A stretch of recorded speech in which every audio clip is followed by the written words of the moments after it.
अस्सलाम वालेकुम, welcome to cooking with Anila. आप सब कैसे हैं? उम्मीद करती हूँ आप सब ठीक होंगे, खैरियत से होंगे। आज मैं आपके साथ जो रेसिपी शेयर कर रही हूँ वो है कीमा कचौरी।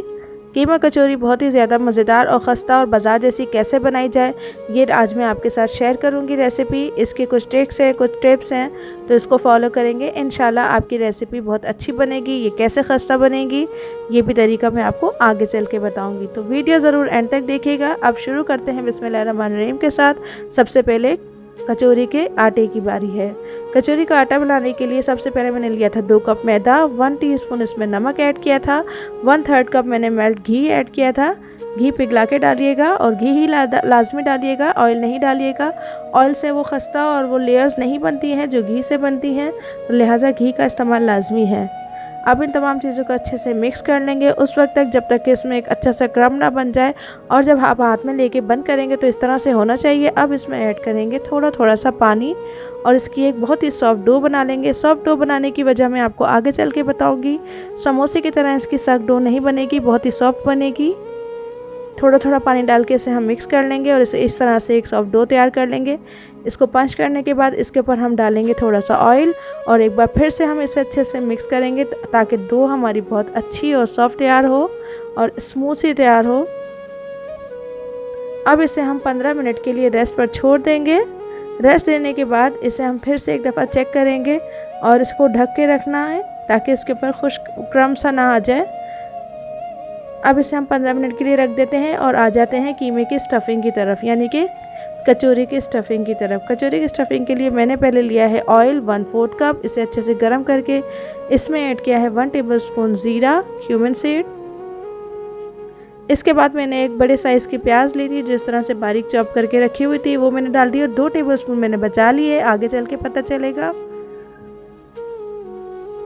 नमक मैंने हाफ़ टी स्पून इसलिए इसमें अभी ऐड किया है, एक तो ये हमारे प्याज को थोड़ा इसके अंदर जितना भी पानी है वो निकल जाएगा, दूसरा इसमें कलर थोड़ा अच्छा सा आ जाएगा और इसके अलावा प्याज का जो मीठापन है वो ख़त्म होगा। इसके बाद मैंने हाफ़ केजी बीफ कीमा था वो ऐड किया है। इसे अच्छे से हम मिक्स कर लेंगे।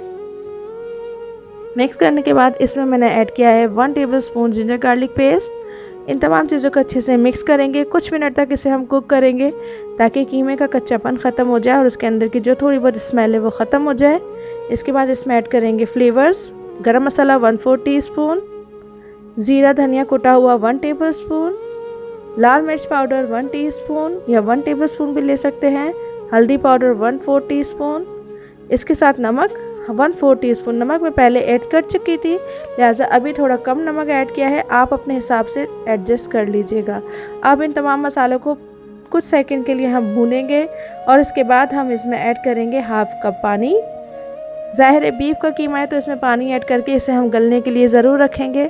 बीफ मेंस था ताकि इसे गलने का टाइम मिल जाए। अब इसे हम कवर करके 15 मिनट के लिए या 20 मिनट के लिए कवर करके कुक करेंगे मीडियम लो फ्लेम पर ताकि ये अच्छे से गल जाए। अब चेक करते हैं, ये देखिए कीमा हमारा गल चुका है अच्छे से, लेकिन पानी अभी इसमें बाकी है, तो इसे थोड़ा सा हाई फ्लेम करके इसे भून लेंगे और इसके अंदर बिल्कुल मॉइस्चर ना रहे इसके लिए हम इसमें ऐड करेंगे 1 टेबलस्पून फ्लावर, मैदा। इसमें एक और वजह है मैदा डालने की, मैदा डालने से इसको बाइंडिंग अच्छी से मिल जाएगी और जो एक्सेस वाटर है वो सारा इसमें एब्जॉर्ब हो जाएगा, तो लिहाजा मैदा ज़रूर डालिएगा।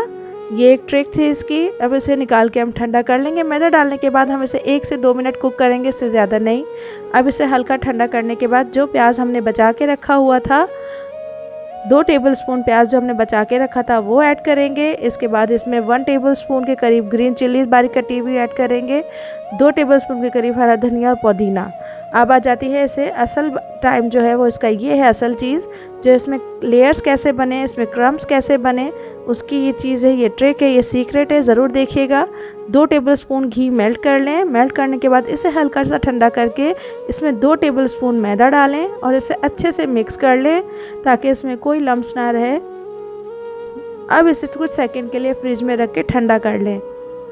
तब तक आ जाती है कीमे की बारी। इसको हमने इस तरह पलट के ठंडा कर लिया था। अब ये ठंडा हो चुका है, जम चुका है। इसे फिर से हम फेंट लेंगे और फेंटने के बाद इसको हम इस तरह से स्मूथ तैयार कर लेंगे। अब ये रोटी हम इस तरह से बेल लेंगे, रफली बेलना है, कोई हार्ड एंड फास्ट रूल नहीं है कि ये गोल ही हो। इसके बाद जो मेरा मिक्सचर हमने घी का बना के रखा था वो इसके ऊपर डालेंगे और इसे हाथ से चारों तरफ फैला देंगे। अगर आप ब्रश से करना चाहते हैं तो ब्रश से कर लीजिए, लेकिन बेहतर रिज़ल्ट यही अच्छा रहेगा कि आप अपने हाथ यूज़ करें। कुकिंग में हाथ का यूज़ करना बहुत ज़्यादा ज़रूरी है, तभी खाने में जायका और लज्जत आती है। अब इसे इस तरह से रोल कर लेंगे। रोल करने के बाद हम इसको बिल्कुल इसी शेप से हम इसको तोड़ लेंगे और इसे जिस तरफ से हमने रोल किया था वैसे ही हम इसे हाथों से नीचे की तरफ प्रेस कर देंगे। अब इसमें हम रोलिंग पिन यूज़ नहीं करेंगे, अब इसे हम हाथों से ही बड़ा करेंगे, स्ट्रेच करेंगे। याद रहे कि मैंने आपसे स्टार्ट में कहा था कि आटा इसका थोड़ा सॉफ्ट होना चाहिए, असल वजह यही थी। ये देखें, अब इसे हम हाथ से जब स्ट्रेच करेंगे तो आटे की डो हमारी टूटेगी नहीं और ये आराम से स्ट्रेच हो जाएगी। और स्ट्रेच करने के साथ साथ एक और वजह ये भी थी कि जब हम इसे सील करेंगे तो ये आराम से एक साथ चिपक जाएगी और ये अच्छे से सील हो जाएगी। स्ट्रेच करने के बाद इसमें मैंने रखा है ये थोड़ा सा कीमा। अब ये देखें, एक साइड हमने यहाँ से उठाया, एक साइड हमने यहाँ से और सील किया है, दूसरा हमने यहाँ से उठाया। अब इसके अपोजिट साइड से उठाएंगे, ऐसे सील करेंगे और यहाँ से इस तरह से। अब इसे हम चारों तरफ से इसके साइड्स पकड़ के इसको बंद कर देंगे। इसे अच्छे से सील करना है, कहीं से ये खुला ना रहे, अगर ये खुल जाएगा तो ऑयल इसमें भर जाएगा और कीमा सारा आपका ऑयल में बिखर जाएगा। इसे हल्के हाथ से थोड़ा सा प्रेस करना है। सॉरी, इस वक्त गला मेरा थोड़ा सा ख़राब है। इसे हल्के से थोड़ा सा प्रेस करना है। इसके बाद ये देखें, दूसरा वाला हिस्सा भी इस तरह से देख लीजिए।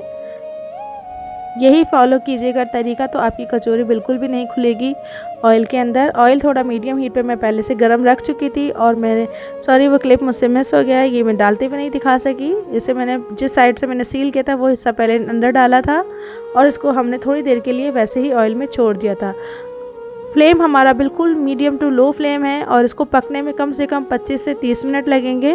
बहुत ही लो फ्लेम पे पकाएगा, क्योंकि हमने जो इसकी डो के अंदर जो कीमा स्टफ़ किया था और जब डो हमने बंद की थी आटे की तो वो थोड़ा सा मोटी लेयर का था, तो लिहाजा ये अंदर तक क्रम बने और इसके अंदर लेयर्स बने और अंदर तक कुक हो जाए, क्रिस्पी बने, तो इसे मीडियम लो पे ही पकाइएगा। तो ये चलिए देखते हैं, हमारी कचौरी तैयार हो चुकी है। मैंने इसे ग्रीन चटनी के साथ सर्व किया था, तली हुई ग्रीन चिली के साथ, और आप इसके ऊपर देखें क्रम देख सकते हैं किस तरह से इसके ऊपर क्रम बना था, लेयर बनी थी।